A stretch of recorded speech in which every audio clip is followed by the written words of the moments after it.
This is a turret milling machine.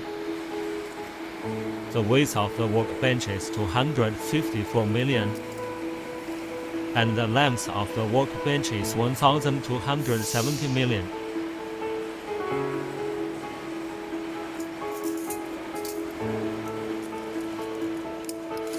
The Taiwan turret milling head rotates 90 degrees from left to right.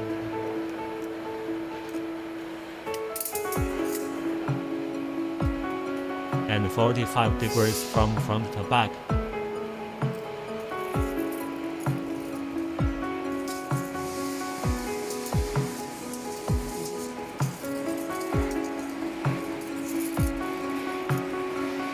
Machine height 20 to 50 million.